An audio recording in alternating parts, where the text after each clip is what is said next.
Good morning, everyone. My sincere apologies, but be wood, as our people say. Hi there. Some days you just have to move with it as it moves. So it was one of those, been a hectic week for me, but this is a home project for me. So there's no not showing up. Anyhow, now, welcome to everyone. And welcome to my colleague from the GSG into our country. The reality is what we do involves the lives of many people, not just in our country, but around the world.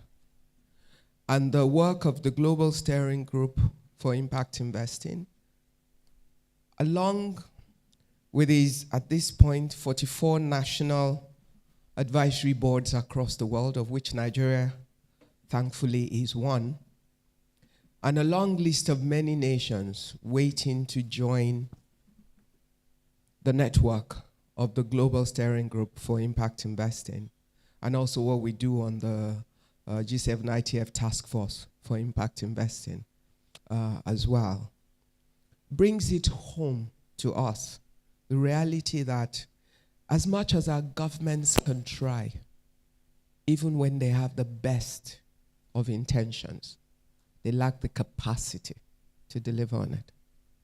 I haven't seen one country that has all the money that it needs in order to deliver the value that is required for the lives of their people, and even more so, our type of countries.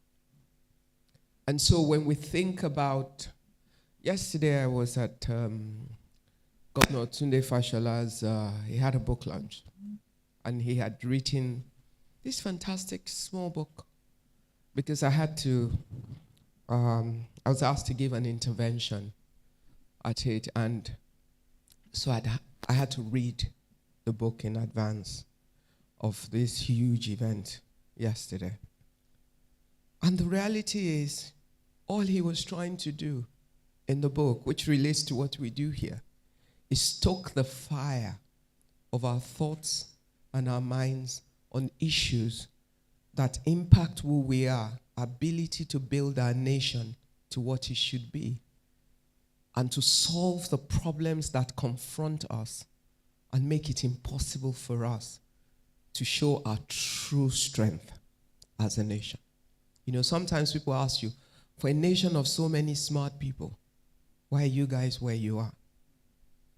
Well, the question is, we haven't bothered to have a collective agenda and to sit and be determined to walk through it. And in this book, there is Nigerian public discourse. It's just, he's not telling you what to do. He's just raising the issues and raising matters and asking us, why don't you look at this, it this other way and this other way? Why don't we sit together and look at the right issues and then collectively defend it for our nation? And it was a very thought-provoking book.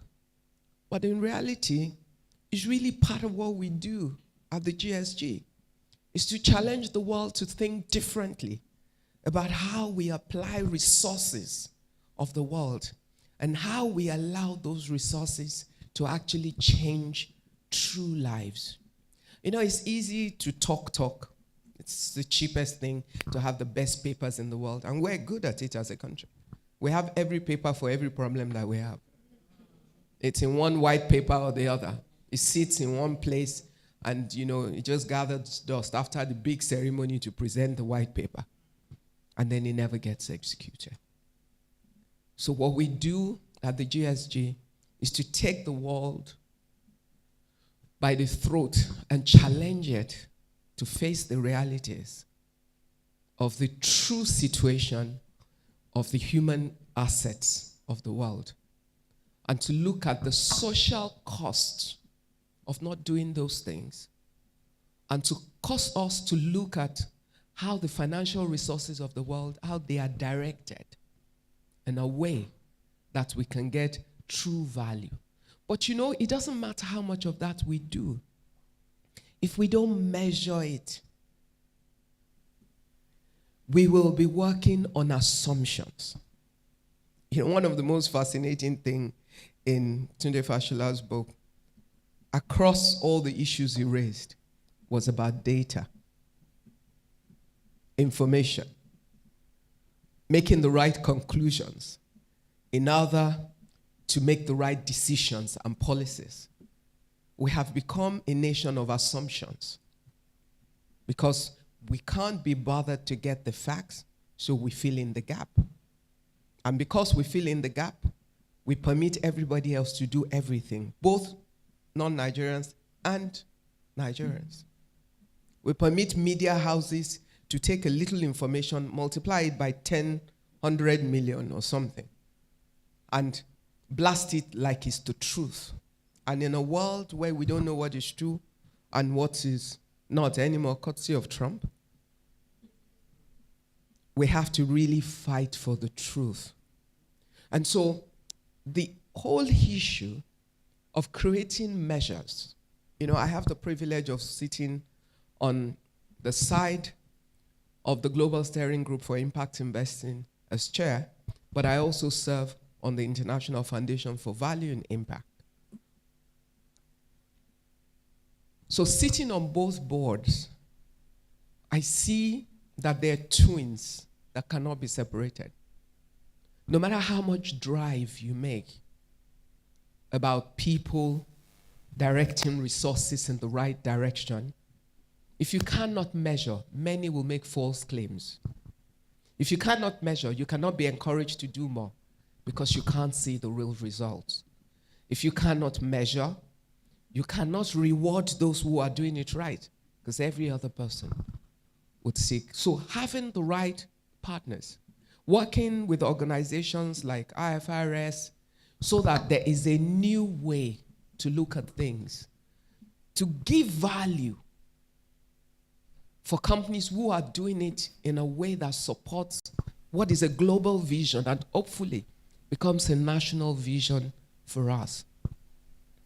No matter what we say, if those who are regulators and operators every day in those sectors do not have an understanding of what it is, we're wasting our time. If there are nations in the world who need to be at the edge of impact investing and benefit from it, we should be number one on the list because we have so much to contend with. And it affords us an opportunity to have our problems looked at from a different view and to consider the issues of flow of capital into our country with a different lens. I haven't sat as chair of a bank. I know what the key considerations are in terms of financial flow, especially in the commercial space. And even when you do go to just developmental bodies as well, they have their own limitations because what they're reporting is not necessarily what you are looking for. So it's a bold move. And every time you're at the edge of changing things, you must have the patience, the diligence, the dedication, and the intellect to put forward an argument that cannot be defeated. And that requires that the process is thorough, which is why all of these engagements and conversations are key and important to us. And as they're taking place in Nigeria, through the work of the GSG and the International Foundation for Value and Impact, they're taking place across the world as well. So we don't want to be at the back of the line. At least for once, we can be at the top of the line. So I encourage everyone that's a part of the conversation today, please open your mind and open your heart. Don't think about this is how it used to be done. No, this is about how can we do things differently. We're looking at new ways. We're changing the paradigm.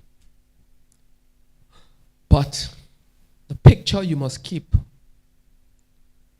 if we're fully successful, and we have been in the last 10 years of GSG's work to get to where we are globally, if we are fully successful with what we're talking about, It's not about faceless people. It's about women. It's about men. It's about children. It's about your neighbors. It's about your communities. It's about people that look like us.